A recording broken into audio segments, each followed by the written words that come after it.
Good evening and welcome to this edition of the Island Stat Sports Show. I'm your host, Earl Baston. Joining me is co-host Jason Juggler J. Ford.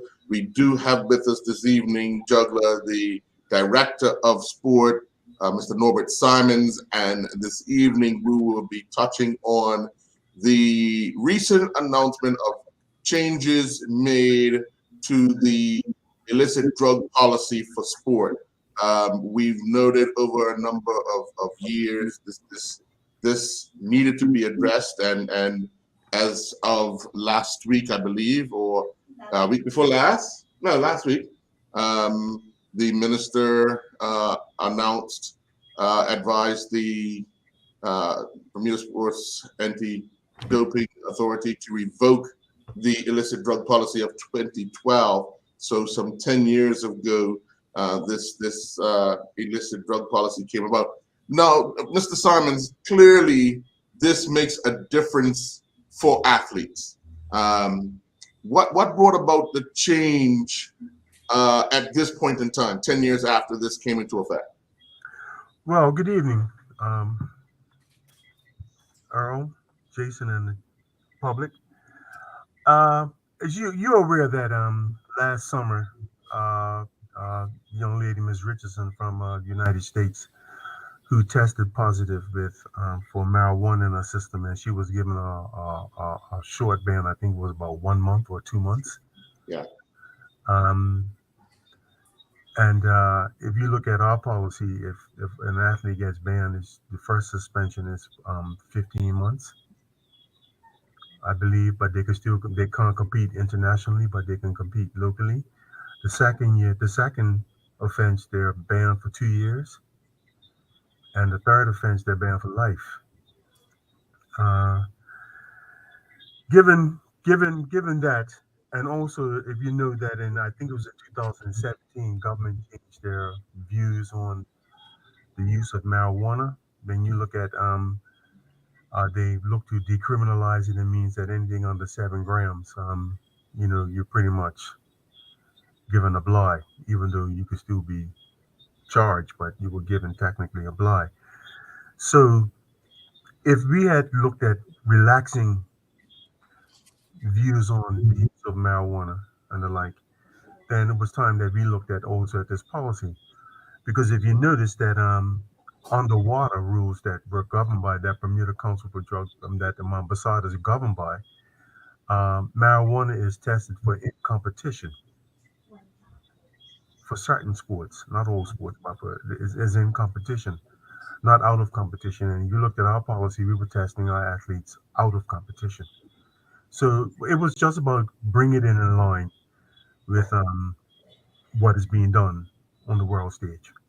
Sure. Well, Jay, I see the wheels spinning, so go ahead. Earl, this has been a pet peeve of mine for a while because this is one time 1-on-1 did not make 2. And I would like to ask Mr. Norbert Simon something else regarding so-called illicit drugs or policies that we have here on the island that has affected our sportings. But let's stick to where we have gotten so that our listeners will understand. So what happens to that individual who's currently serving a suspension due to this policy? Is that immediately null and void? Are they able to get back into sports? Because there's been questions even over the weekend and being at some of the games, and you hear people rumbling who may be because obviously you see the absence of certain players, and then that goes through people's minds, and then it's rumors and everything starts going. So is because of this policy is a null and void as we speak right now? Yes. In a one word sentence, yes. But let me qualify that for you. I think that, as you're aware, that the Cannabis Act I'm gonna say came into effect in 2017. Mm-hmm. So it has been there's anyone that's been involved on the sentence will have it revealed or repealed back to 2017. As far as I know, at this present time, there's only two individuals who currently have been um, punished for a better word Mhm. by fulfilling the drug test. I know of two individuals. I can't speak to anybody else. Mhm. Yeah. So when we talk about these, I mean, I know we're talking about just marijuana right now, but what other illicit drugs make this particular list for us? Well, Earl, here's the challenge that you have. I think that marijuana or THC, tetrahydro, I'm not going to call it all that, my Delta 9, the the cannabinoid that causes that stays in your system. The marijuana stays in your system a lot longer than other drugs. So you Hmm. can a player could have smoked weed about 3 weeks ago and not have smoked it since then, but took a test and he'll fail. But if you drank alcohol or something else, and I'm not too sure about cocaine and how long that lasts in your system, but none of it lasts in your system as long as that. From my studies in Benazir University, the thing is that the Delta 9 um, aspect of cannabis attaches to the fat cells in the body. And so it takes a long time for it to get out of the system, whether you're using it or not. So, yeah. So, so to answer your question about other illicit substance, I'm sure that if you drank alcohol that afternoon, even though it's not a banned substance, for instance, it could be cocaine. Um, if they did it within a matter of days of you doing it, then they may catch you. But however, we do urine samples, and if you want to go into those other substances, you got to start doing hair follicles. Um, I would venture that those that are far more in the know than I am can confirm or deny that. Mm. So under the Sporting Act now, where do we go from here? Will we now see the Basada come out with different rules and regulations and getting with the NSGBs to help them to understand what the circumstances are as far as the penalty phase of this now? Yes, what it is that Basada has been charged with developing a policy that's in line and in keeping with water. So expect that sometime in the very near future, water will announce what the new policy will be as far as that goes. But for them right now, just to be testing athletes to see if they have weed, marijuana in their system to travel to represent Bermuda, that policy is no longer in existence. Mm. So But in they are essence, expected to come up. But whatever testing they do, it. yeah, in essence, it goes from Jay. This is something that everybody says. So it's not now a political thing. It's a actual taking it out of government's hands and doing it the proper way.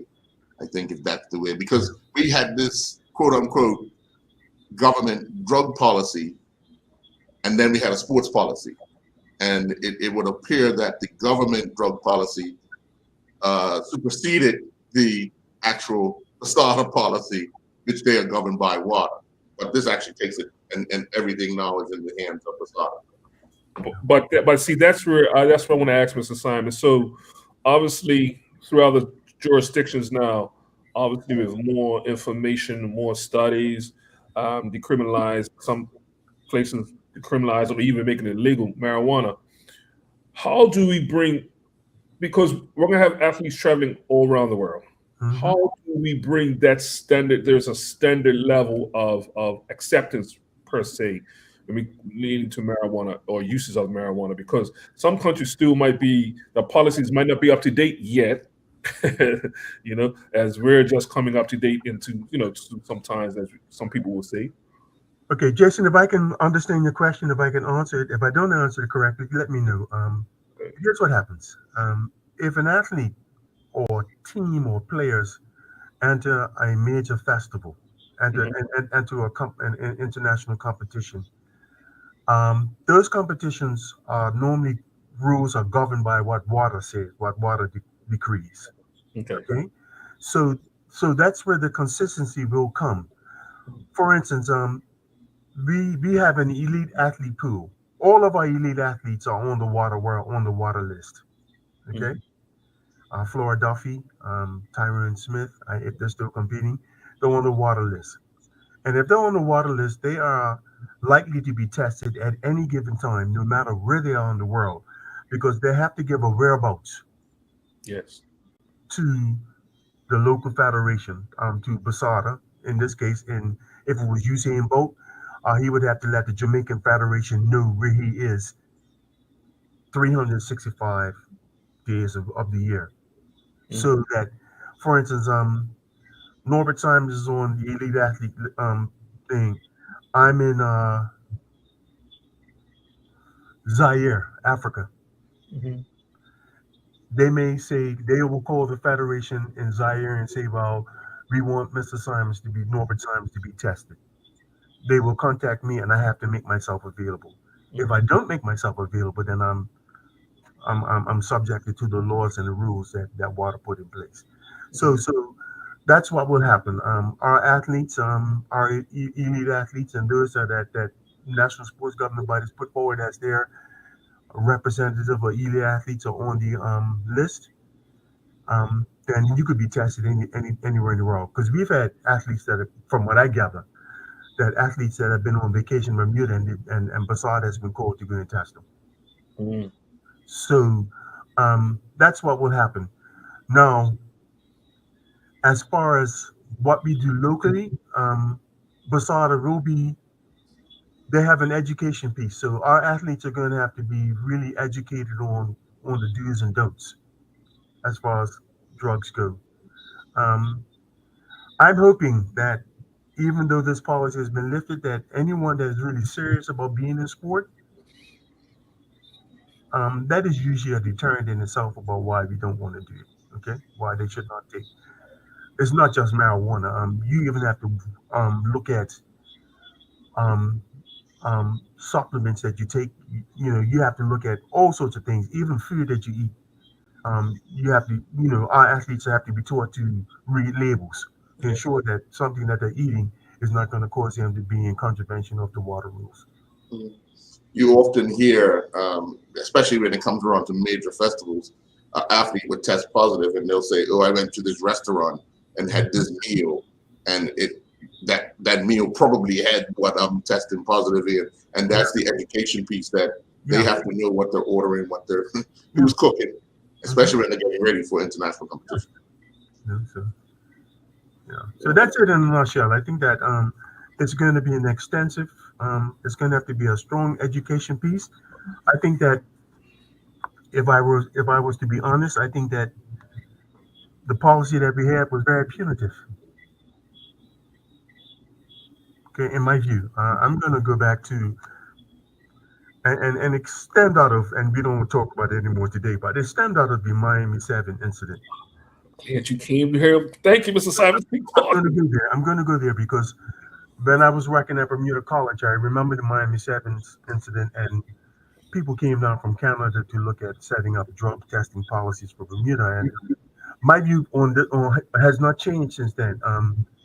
My view at that time, and it still is this time, I think that we set up this whole policy, illicit drug policy, rather than dealing with the actual what happened. You had 7 individuals who took a chance to bring drugs back to a country, and I asked the question then. The question that we need to ask is why is it that these individuals from an affluent country would take a chance to import drugs? Importation and use were two different things. I don't know if we ever tested those boys to see if any of the team at the time to see if they were actually using marijuana, but we came along with a punitive measure to say that anybody that travels to represent Bermuda can't be smoking weed or whatever the case may be. Well, let's take a quick commercial break, and when we come back, we'll have more about the change to the policy. We'll be right back. Please.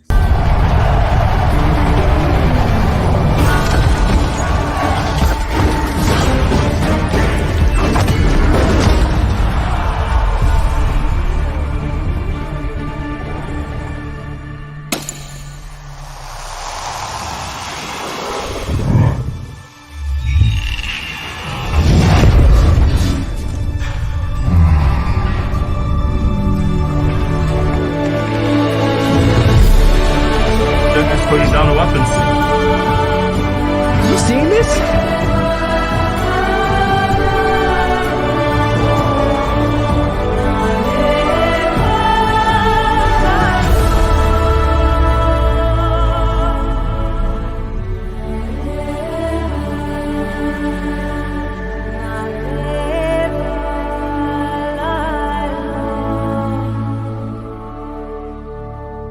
We're featuring a range of remarkably effective household cleaning solutions made with ecologically sound ingredients and pleasing fragrances from Ecos, a company with over 50 years' experience producing plant-powered cleaning products. The founder was a veteran chemist in the cleaning products industry and started up Ecos as a response to the harsh chemicals he had routinely encountered.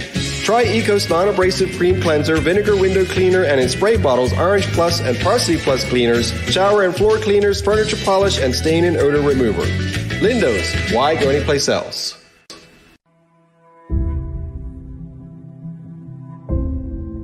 I'm also thankful and grateful because my greatest value of my life is my legacy. But why I do it? I feel supposed to do it. I was put here to be here, to do what I'm doing right now.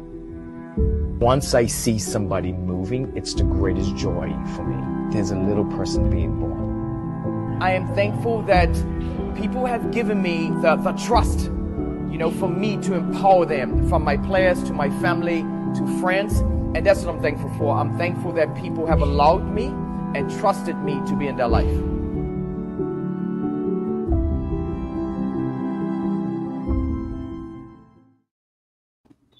And welcome back. Well, changes have come about, and before we went to the break, Jay, Mr. Simons did indicate a lot of that was brought about through incident back in the 90s, and basically, I don't know what the thought plan or process was with the penalization that was put in place, but we've been living that for a number of years. But Earl, that's how the Bermuda Council for Drug-Free Sports came into effect. Mm-hmm. Yeah. So, Mr. Simons, I'm glad you brought this up because, as you know, it's had a knock-on effect in many sports, many of our local sports on the island, through the policies and the things that came out of that Miami 7 so-called episode. One of the major things was sponsorship. And I always thought it was very hypocritical of this policy when it came to sponsorship because almost immediately any sport or any team that was being sponsored by, at the time, a liquor or a tobacco company, it was null and void. And we saw the lack of sponsorship in, especially motorsports. Everybody would know about the power boating of certain. I was young, so I don't really know the ins and outs at the time. Jason, go ahead. I don't want to cut you up. Black sports were impeded by that. Black sports. I'm gonna keep going. I'm gonna keep going because I'm gonna get to that because obviously, Mr. Simons, I have a love for sport and entertainment. Mm-hmm. And going to school in the States, coming up in industry in the States, you saw what they done not only with sport but making it an event. Mm-hmm. When I saw stadiums being taken over by, or sponsorship being taken over by liquor companies to give it more of an event. Mm-hmm. You have a flag behind you. I'm not too proud of your flag behind you, but for many years, the major sponsor was Carlsberg. All the major sports in America was either Bud Light or liquor company or whatever the case may be, and we knew where a lot of these advertising dollars went. We saw black sports in particular lose a lot of sponsorship. And when I even mentioned, well, what if I was working along with Guzzlers at the time, can we have halftime entertainment? We had two artists that came to Bermuda that was actually doing a show. And because Goslings were sponsoring the show, they did not want to allow them to be a part of the situation. But they were very quick to give a case of beer in the change room the exact same game. And most games, football or cricket, very quick to give a case of alcohol. So I'm saying, well, how is it good for here, but not good for here? And we've seen these sports, they struggle. So it was so funny. We had the karting guys on what, about 3 weeks ago, a month ago, Earl? Yeah, they're about, yeah.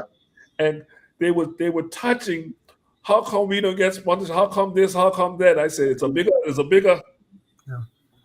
question. It's a bigger conversation, and I'm glad you brought it up. But tell me.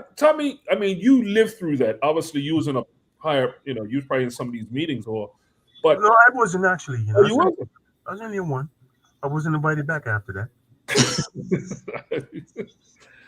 So I'm still trying to understand the rationale as that we can take sponsorship away, but it's okay for you guys to do this. Jason, I'm not too sure how I could answer that question, but let me say this to you, right? We live in a God-fearing country, Yeah. but we're not God-forgiving. All right? So every time you make a mistake, you get crucified like Christ. But depending on who you are, you might get crucified, but 3 days later, you're not, in some of our cases, we ain't rising. Right. So I'm not going to sit and say that I'm not going to be the one that's going to say that I think that alcohol and tobacco should be encouraged, because it doesn't have it could, because at the end of the day, the two doesn't jive if you want to be serious about sports. Marijuana doesn't jive. Anything else, but however, where the hypocrisy comes into play is that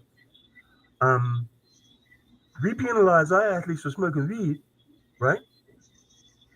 But if they become elite athletes, we turn a blind eye unless they get caught for performance-enhancing drugs. Now, that's a conversation that's a world conversation, because if you want to be if you want to be at the peak of your sports, you got to cheat. That's big what you just said. I always say that to Earl all the time. Okay. But even if you look at some of Water's stands, they test you in competition. Some things they allow you to do out of competition, but if you do it in competition, then you're going to get banned. So let's look at marijuana. I mean, marijuana is for a better word, is a sedative. Okay. I don't need to smoke weed before. I don't need, if I'm going to run 100 meters, I need all cylinders firing. Weed is the last thing I want to smoke. All right. There are some competitions that you may need to use marijuana or beta blockers to calm you down. But at the end of the day, let's look at what it is in this country, right? We have ostracized a large portion of our sporting community because of marijuana. And I'm not here to advocate marijuana. No. I'm not. Let me make that perfectly clear. I think that marijuana has no place in sports. Sorry, that's my view. That's my personal view. But you've turned around and made it socially acceptable in the last 2 years. You've made it socially acceptable that I can walk around with 7 grams. Okay? But if I get caught with weed, I can't represent the country. Really? Really and really. Now, that's my view. It's not the view of the government. Okay? I'll get spanked tomorrow, but I really don't give a damn. Okay? Well, to your point, Mr. Simons, the last couple of years has been socially accepted, probably legally or government on a government stance. But look, in the outside, it's been accepted probably for the last 25 years, and probably go back even further than that. I mean, you go to a game. I mean, I'm going back to the days I was coaching. I'm telling my players not to smoke weed, not to do this, not to do that. But you stand up in the stands, man, you get charged. Just and it's not just football, because we talk about football. I'm talking about you can go almost any place, right? Yeah. And the only reason why people don't smoke inside of a club anymore, because smoking is not allowed. Right. Okay. Yeah. By law, smoking is not allowed. But I bet you, if you didn't have the law that you couldn't smoke in a club, you come out smelling like, you know what I'm saying? Mm.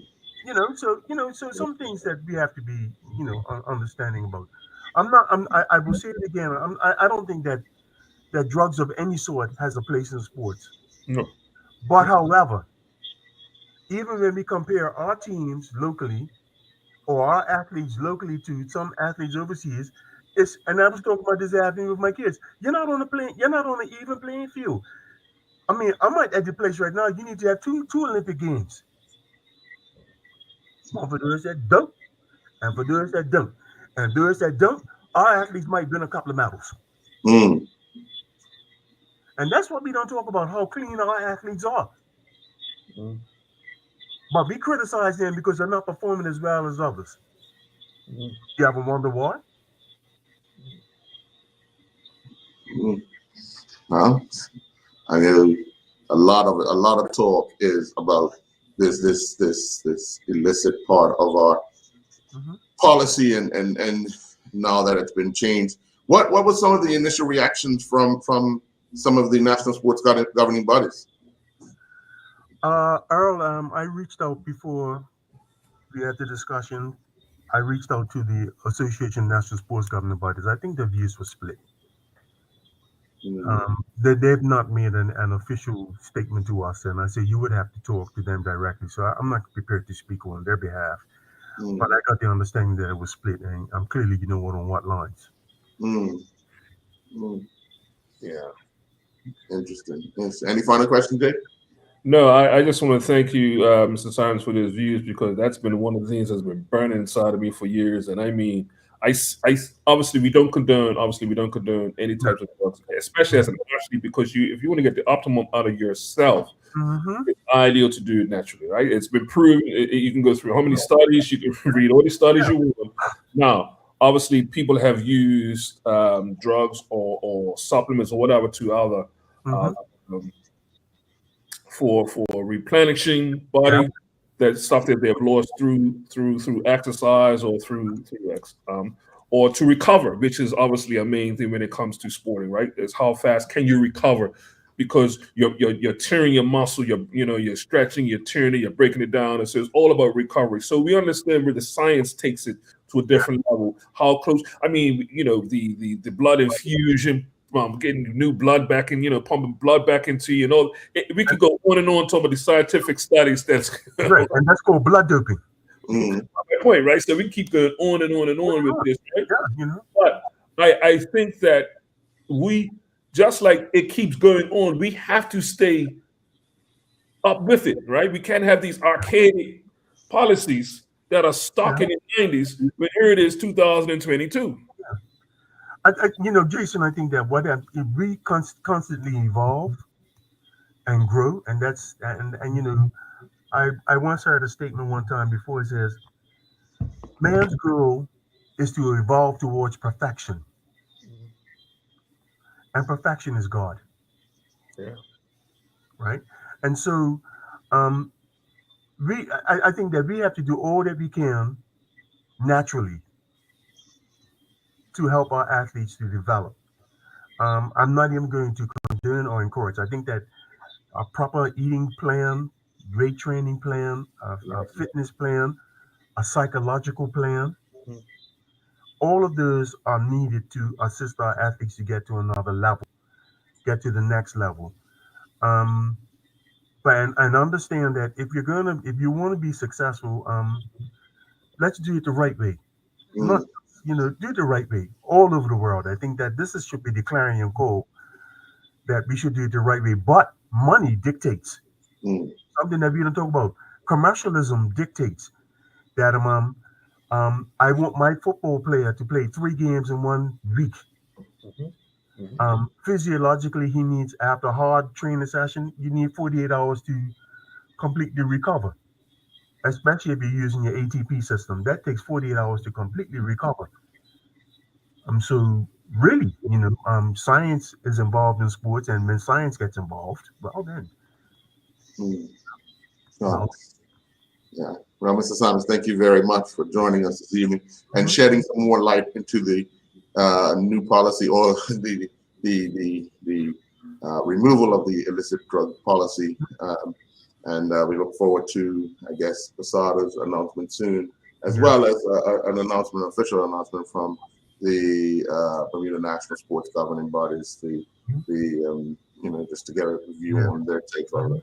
We're going to take a commercial break, and when we come back, we're going to be joined by Coach Keita Robinson. As we announced yesterday, CONCACAF Girls Under 15 Championship is scheduled for July 31st through to August 7th, and it's going to take place in Florida. We're going to be talking with Coach Keita about preparations for that upcoming event. We'll be right back.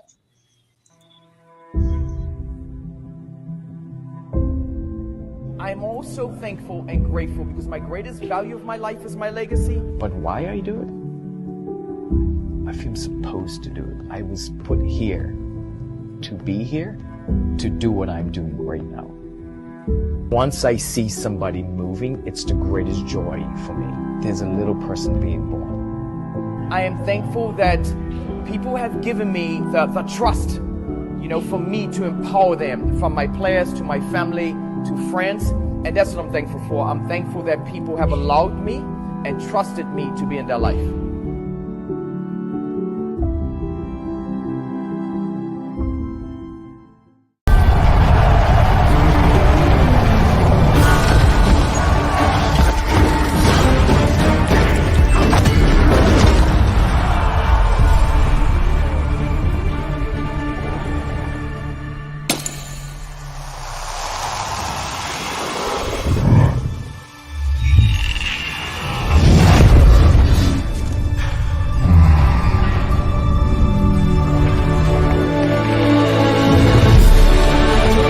Putting down the weapons.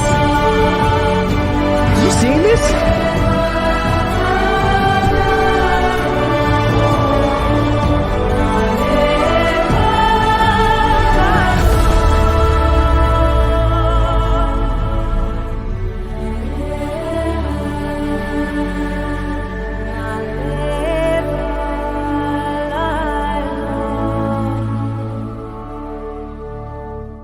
Back in 1995, a pair of entrepreneurs working in their garage with essential oils began to realize the potential of organically produced body care products. Now, in a 56,000 square foot facility, EO products are shipping to millions worldwide, an inspiration to aspiring family businesses to be sure. EO products were the first in their field to follow the quality and safety guidelines established for organic foods in their production of high-end organic body care products. This month we're featuring EO Lemon Coconut Lotion. Lindo's, why go anyplace else? And welcome back. Well, good evening, Coach Keita. How are you? Good. Good evening, everyone. How are you? Good. Doing wonderful. Well, the announcement came out yesterday from CONCACAF. You guys have probably already been informed of what's going on, but this is a under 15 tournament, a development tournament. We won this, I think it was back in 2018, if I'm not mistaken. 2017, 2018? 2018. 2018. But just having the opportunity for these young ladies to play at this level and have so many games to be played there, trying to convince our young people that there's plenty of international football out there. How has that transition been for you guys in ensuring that, okay, now we have U15s in development, but then we take that step to U17s, U19s, and right through to the senior women? Well, let me first let everyone know I'm in the place of the head coach, Don Vickers, who will be leading this team in Tampa. He just was unable to make the show this evening, but he will definitely be available for future shows. No, I tell the girls all the time, we're very peculiar. We're very unique in Bermuda, where we have the ability to play at all levels. So that is sort of the carrot that we dangle, right? And we let them know, like, some of the girls you're going to see playing for, say, US or Canada at U15 won't necessarily be there at U17. So that is kind of how we keep the girls motivated and help them understand that even those that don't make this first run, you still will be eligible, some for the next under 15s because they're young, and others for the under 17. So motivation-wise, it's very easy right now for this age group. different from the 2018 team, this age group hasn't had much international experience. So that'll be one of the things that Coach Dunn will have to tackle in helping them understand and understand the level that they need to play at. The 2018 champions had played under 17s and had played against USA and Canada by the time they got to that tournament. So, you know, even the goalkeeper, so any situation that came towards her, you know, it wasn't going to be anything like those 10 goals that she took against USA, or, you know, that 25-yard pile driver that came across her from Sunshine, you know, in the US team. But this team is a lot hungrier. It's that unknown. It's that unknown with this group. They don't fear anyone, so that's the plus side. They don't fear anyone because they haven't played anyone. So it's not like, oh gosh, you know, regardless of who we come up against. You know, that other under 15 group won before they changed the format. They won their group as under 15s. Majority of them were 12 and 13 at the time, and then played USA in the semifinal and got knocked out. But I'm sorry, the quarterfinal and got knocked out. But yeah, motivation wise, you gotta come there and watch these girls. They go hard, man. It's so exciting to see, and it's good for me because I'm not the head coach. I just get to be there and support the head coach. And you know, it's very exciting to see where women's football is heading, especially with this group. Before I let Jason in, we got a question, and clearly, Jay, this is something that kind of plays in my mind a lot. So the ranking for this under 15 is attached to your ranking of under 17. Are we at a disadvantage because of our recent successes? Yeah.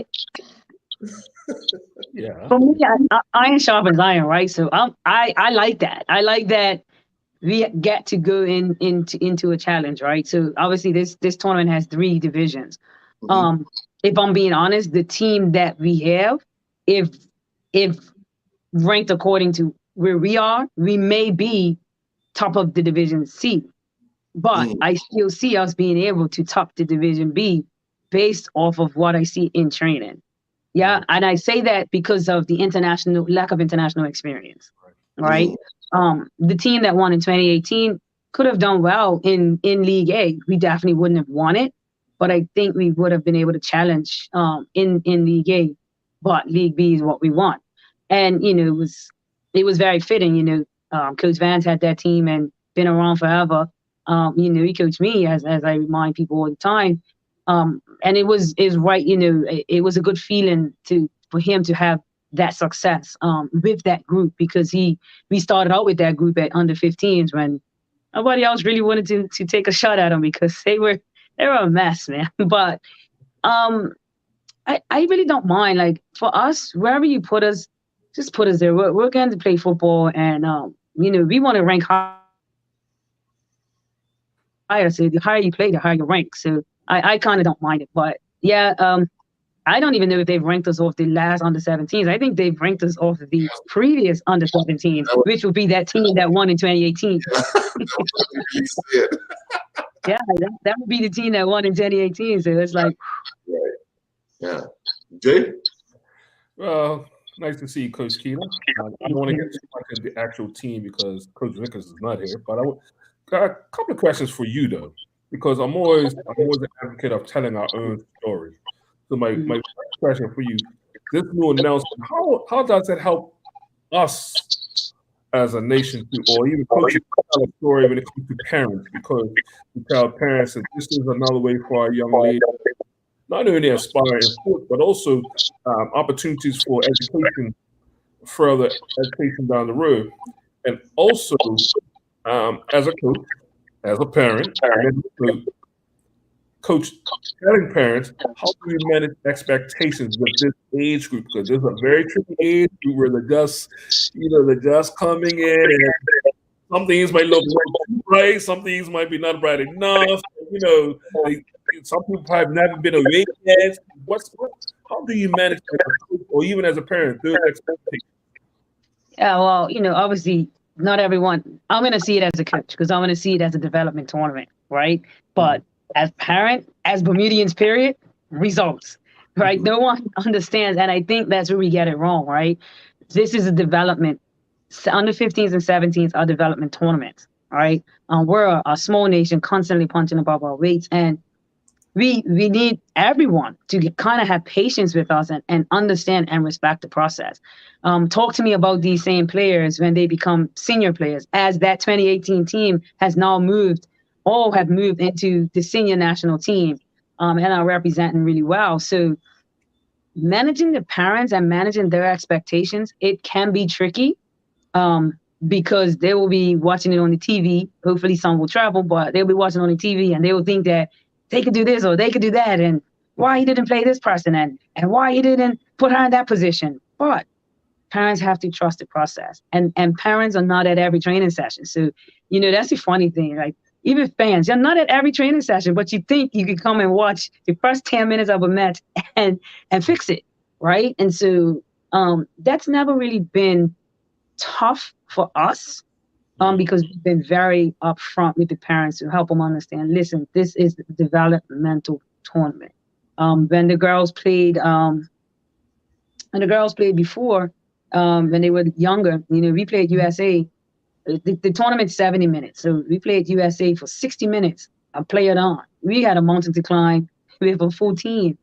And, we took 10. We lost 10-0, but the parents understood. Like they realized that what we were up against, and they were proud of them. And I think that we get much more support than the boys do. I don't know if it's because we're girls, but for the most part, in our youth teams, we get a lot more of support and encouragement.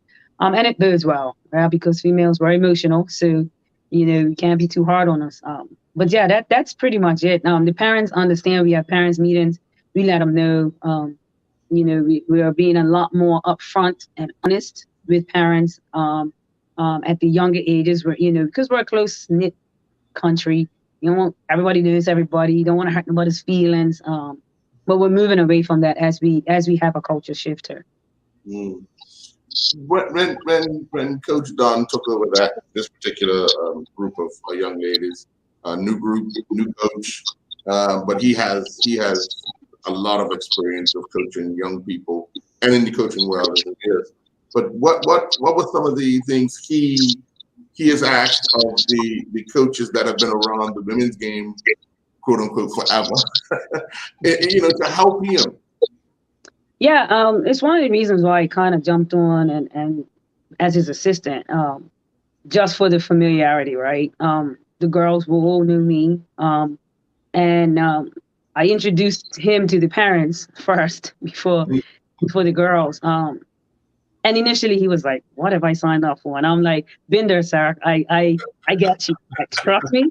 I totally understand how you're feeling right now." But he has jumped in the deep end, and to see the growth of the players, tactically, I'm not even, technically we're still working on certain things, but tactically, I saw them, they played the under 17 girls one time, and I was a ref, and of course I was leaning more towards the under 15s. I mean, under 17s, though, that they had, they ended up beating them, but just the level of play, playing out of the back, just things that, we have just really introduced to more of the under 20 and seniors, they're able to do it now. And we told them that they're going to get things a lot sooner than the older groups got, just because it's been a growing process for everyone. Coaches, staff, everyone. So we have grown and we have seen where we went wrong, and now we're making sure we don't make those same mistakes. So he's constantly picking our brains. Coach Dankins comes up and helps as well.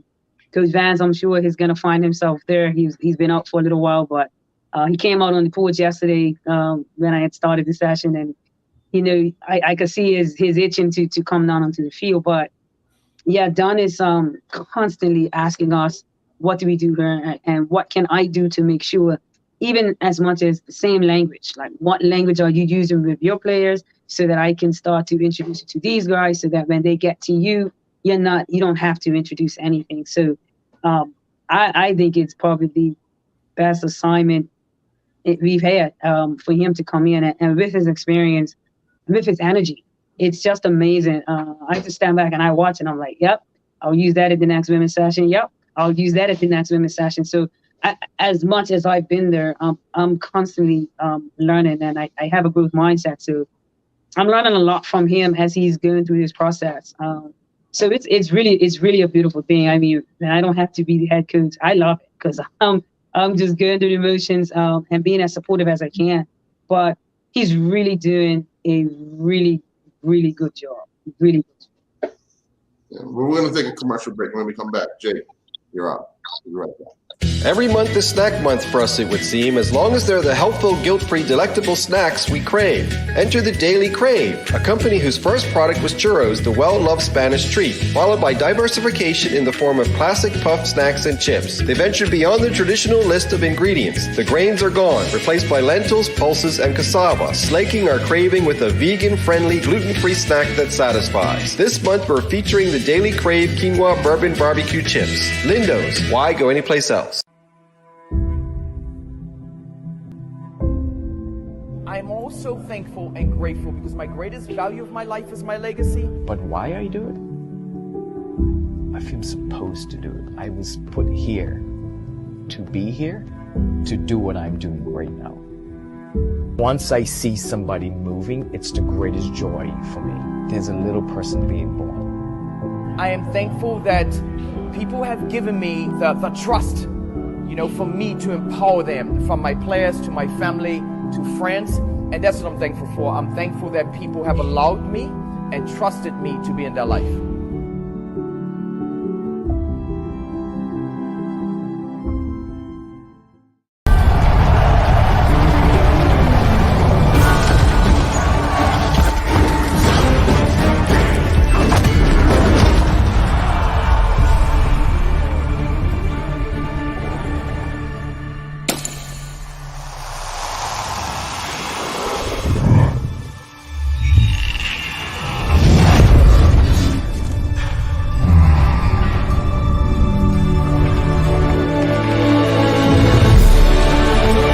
Putting down the weapons. You seen this?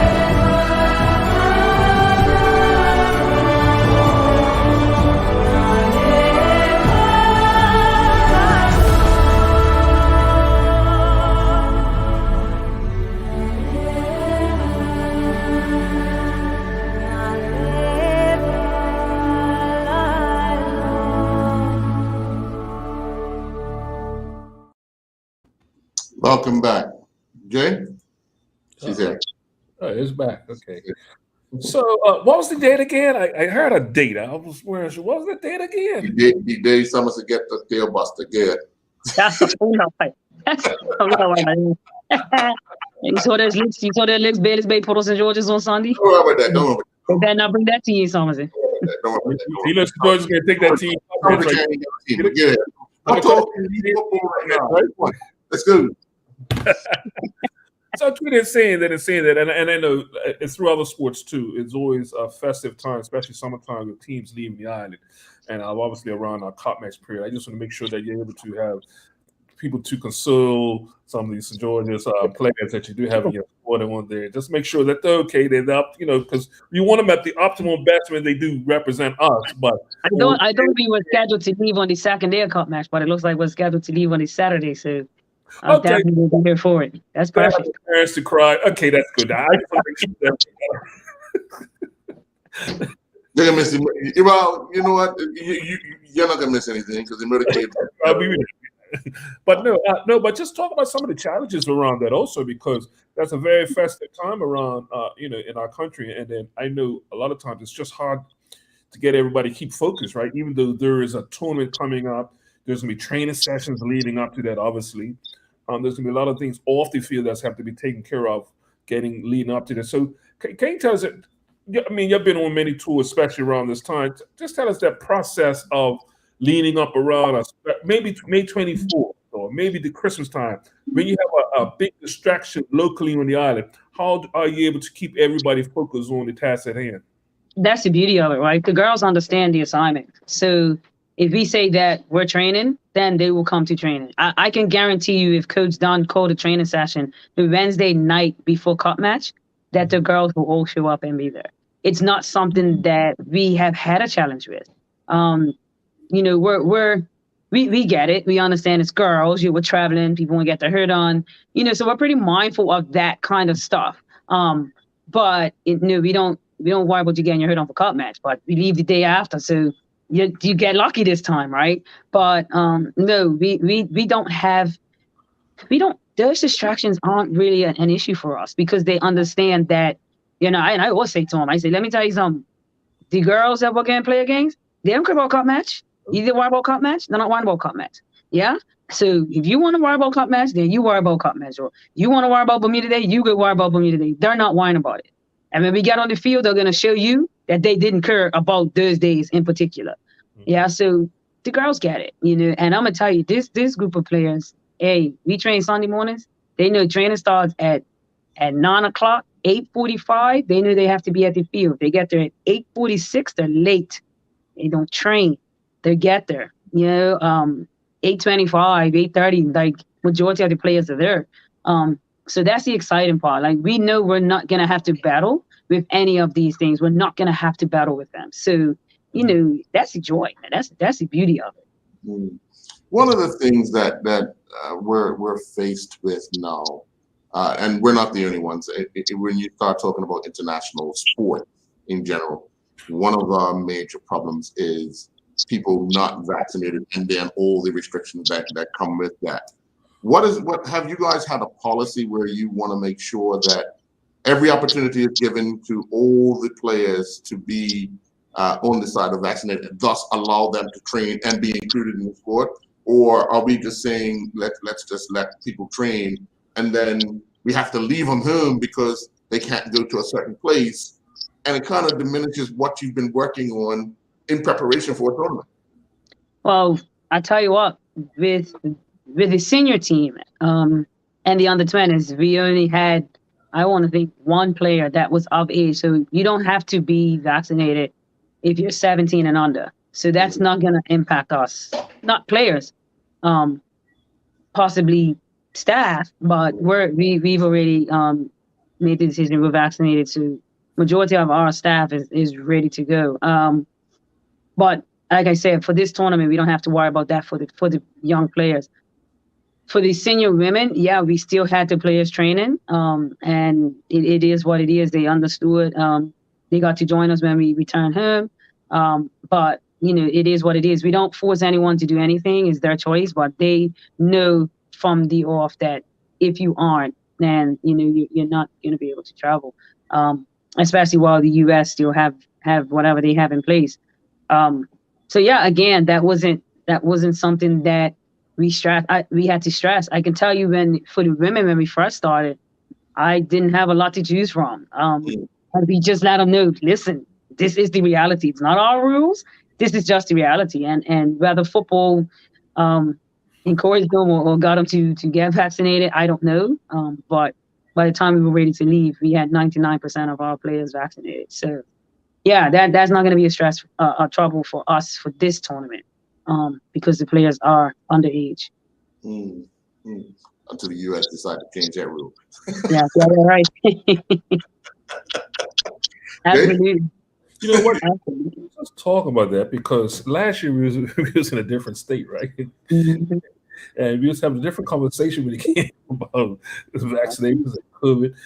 What has it like been for you, Keita, to really get back to some sense of normalcy when it comes to coaching, not just coaching in isolated 10 people here or a little group over here or this time and wiping this ball down or wiping that ball down? I mean, some of these relaxations of some of the things that was put in place about a year, literally a year ago.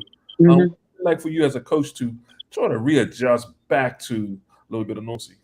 Well, the best part about it is we can actually play matches against other teams, right? That was one of the things that really hurt us. Doing our technical and tactical work, it actually benefited us to have smaller numbers because we actually got to fine tune a lot of stuff.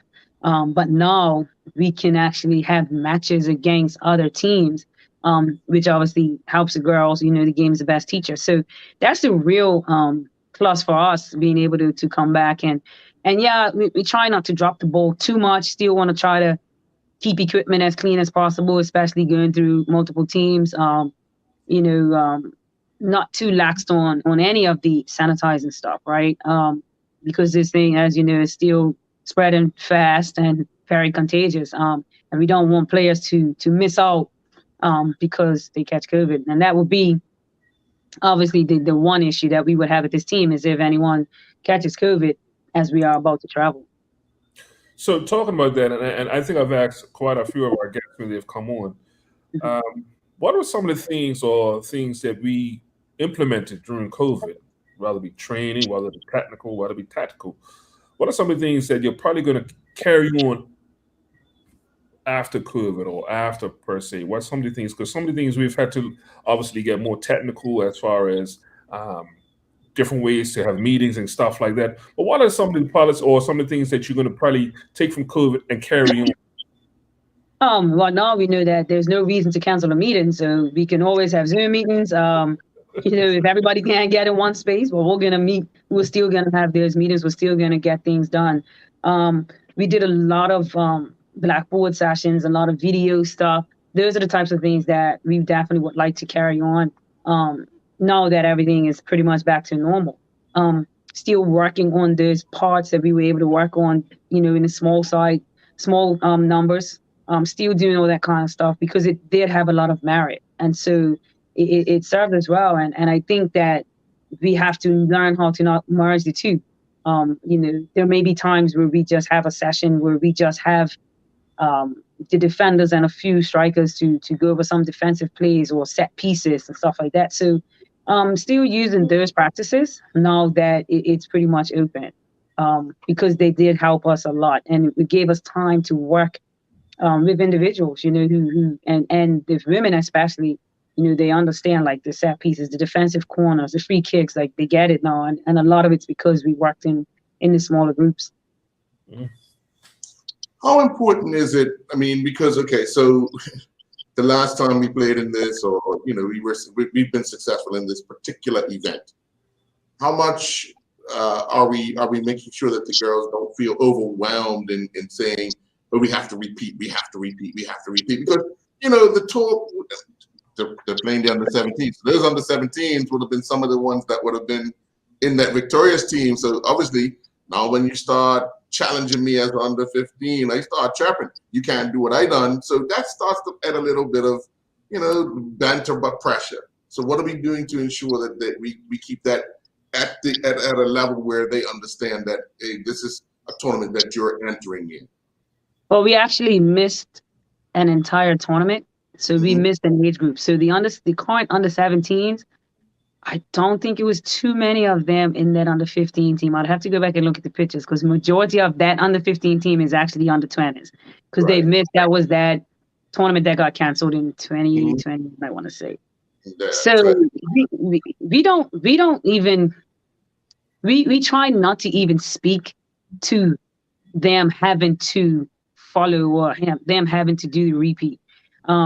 If it's meant to happen, it will happen. We don't put that pressure on them because that adds an element to the training. That adds that if a player messes up, well, come on, we have to win this tournament. Come on, the other girls did it. So we just want them to go out there and play, enjoy the tournament, enjoy the moment. As I said, there's maybe, and this is a big number, 6 girls on this team that have either was a part of the under-14 championship, and I think it was 2019, or this under-17 group that just went to Dominican. So 6 would be the most. So the rest of these girls have not played any international football. So it's going to be an adjustment, especially for the level. Most of them have only played either maybe in a boys team or in the girls league in Bermuda, where they know their opponent, right? And the ones that are better, the opponents, let them do what they want to do. These opponents don't care who you are. So we want to make sure that we just prepare them enough so that they don't win in this division. If it's meant to be, it will definitely be based off of them playing how they should play and them wanting it, not because we want it already. We don't speak to that. We just speak to what it is we have to do to prepare to play in this tournament. Sure. Any final questions, Jay? No, I just wish you guys all the luck. I can't wait to hear some of these names. I could probably start hearing now all the way to the senior side, and get start watching them. Hopefully, we get to see a lot of footage, because that's one thing that we see that in the senior levels as far as streaming and stuff like that. But we don't really get to see too much of the young women's game being streamed and stuff. So hopefully, as fans, we get to see a lot more streaming with these young girls. Hopefully, this tournament we get to keep an eye on them, and we get to follow them, and that's what we are. We're fans, right? They're representing us, and we will want to follow them. So hopefully, we get to see more of these young ladies, and I can't wait. I believe CONCACAF is now looking at streaming all matches. So their YouTube and Facebook pages, they seem to be because we watched I want to say it was a U14 championship not too long ago. That's a lot of these girls. So I'm almost certain that CONCACAF will do what they have to do to make sure that, because I think that's the only tournament at that time. Yeah, they have actually stepped up considerably to ensure that both male and female get exposure, throughout their tournaments, and they've worked extremely hard to ensure that those things happen, and that's a plus. Yes. That is a big plus, because now the emphasis isn't on so many people having to. I'm gonna go in order to see. We can actually see. So yeah. Well, we do want to invite Coach Dunn on as we get closer to the tournament, obviously, because things are going to change. He's got to break down a team. He's got to be able to do all that type of stuff. And the U.S. is his assistant. You guys are going to have to be more open together. Because decisions are going to be made, and I know, knowing Dunn, he doesn't make a decision on his own. He consults. Yes, he does. And we're going to have invite you guys back on as we get closer to that tournament. Probably have a few of the players as well, just to talk about the experience, what it's been like to prepare for a tournament. And of course, because I have the last say, some of them will go to Florida happy because St. George's will win cup match. So with that, I say enjoy your night. Good night. Good night. Let it go, Jace. Let him have it. I can't wait for that too.